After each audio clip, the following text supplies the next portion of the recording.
Donc là, on se fait un petit peu de géométrie dans l'espace et on va voir comment déterminer la représentation paramétrique d'une droite qui est l'intersection de deux plans. Donc ça, à partir évidemment des équations cartésiennes de plan. Et donc, on va considérer le plan P de coordonnées 2x plus 3y moins z plus 3 égale 0 et le plan P' de coordonnées x plus y plus z moins 1 égale 0. On nous demande de démontrer que P et P' sont séquents. Deux plans sont séquents s'ils ne sont pas parallèles. Et quand est-ce que deux plans sont parallèles? Ils sont parallèles si leurs vecteurs normaux sont colinéaires. D'accord? Illustration.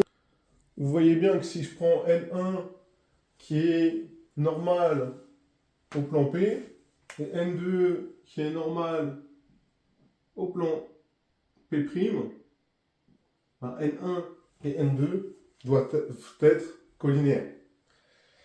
Et si ces vecteurs normaux ne sont pas colinéaires, les plans sont forcément séquents. Et donc, je vais considérer N1 de coordonnées 3, 2, moins 1 qui est normal au plan P, N2 de coordonnées 1, 1, 1 qui sera normal au plan P', et évidemment, si les produits en croix ne sont pas égaux, les vecteurs ne sont pas colinéaires. Bah, je vais faire le premier produit en croix, je vais faire xn1 fois yn2, ce qui me fait 2 fois 1, ce qui me fait 2. Et ensuite, je vais faire yn1 fois xn2, ça me fait 3 fois 1, ça me fait 3. Le résultat est différent, donc n1 et n2 ne sont pas colinéaires. Et comme n1 et n2 ne sont pas colinéaires, P et P' sont donc séquents. Et l'intersection de deux plans, c'est une droite. Maintenant, on va déterminer la représentation paramétrique de cette droite. C'est là où c'est intéressant. Donc, je vais considérer D, la droite d'intersection de P et P'. Bah, si j'ai M qui appartient à la droite D, ça veut dire que M appartient à la fois au plan P et au plan P', puisque D est la droite d'intersection. Bah, ça veut dire que j'ai ça. 2x plus 3y moins z plus 3 égale 0. Et x plus y plus z moins 1 égale 0. Bah, quand vous avez ça, c'est-à-dire qu'on vous donne deux équations cartésiennes et on vous demande la représentation paramétrique de la droite d'intersection, il y a un petit truc qu'il faut faire, qu'il faut rajouter aléatoirement. D'habitude, on met z égale t, mais moi, je vais mettre x égale t. Voilà.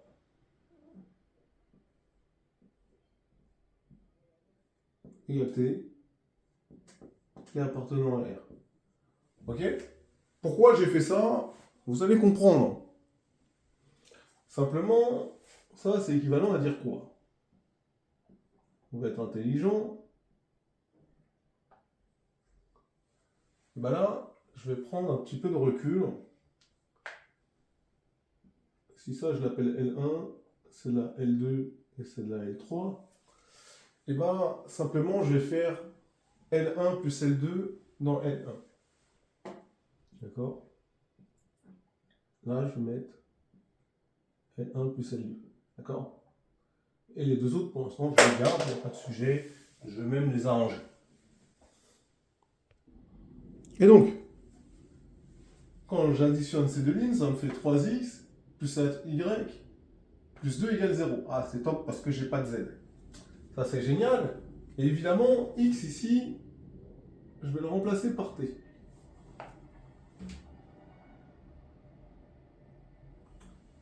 Et évidemment, là aussi.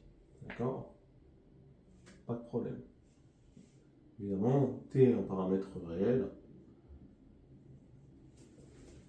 Ça ne vous dérange pas. Ensuite, je vais mettre une petite équivalence ici.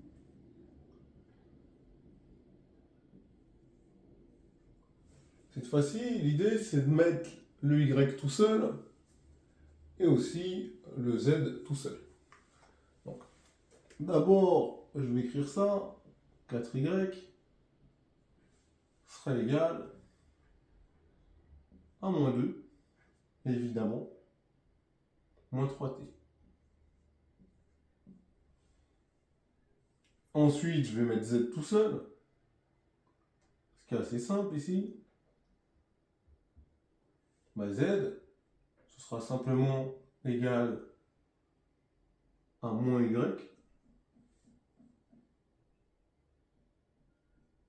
plus 1 moins t. Bon. là, ça va. Et je vais dire x égale t. Évidemment, t est toujours un paramètre réel, hein, d'accord? Il n'y a pas de sujet. Bah là, c'est bien. Pourquoi? Parce que pour avoir y, ici, j'ai juste à diviser tout ça par 4. Alors, quand je divise tout ça par 4, qu'est-ce que ça me donne, bien évidemment? Eh ben, ça me donne y égale moins 2 quarts, moins 3 quarts de t. Bon, moins 2 quarts, vous savez que ça fait moins 1 demi. Moi, je vais mettre moins 0,5. J'ai pas envie d'avoir des fractions aujourd'hui, hein, d'accord? Donc moins 0,5. La plupart du temps, il faut garder les fractions, mais là... Et moins 3 quarts, c'est moins 0,75. D'accord? La plupart du temps, comme j'ai dit, il faut garder les fractions, mais là, j'ai pas envie de les garder.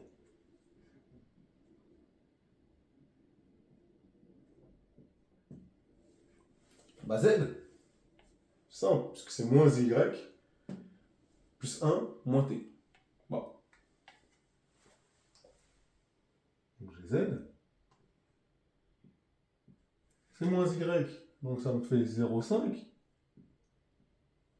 plus 0,75t plus 1 moins t. Ok, bon. Là, j'ai quand même des simplifications. 0,5 plus 1, ça fait 1,5. Moins 0,75t moins t, ça me fait moins 0,25t. Ok? Donc là, simplement, au lieu de mettre ça, bah, je vais calculer, hein, tout simplement, pour garder de la place. Et donc, on a dit que ça faisait 1,5 moins 0,25t. Et après, j'ai x égale t. Évidemment, t est toujours un paramètre réel. Mais là, c'est terminé. Je vais simplement mettre les choses dans l'ordre. C'est-à-dire que je vais dire que x égale t, y égale moins 0,5 moins 0,75 t et z égale 1,5 moins 0,25t. Et évidemment, t est un paramètre réel.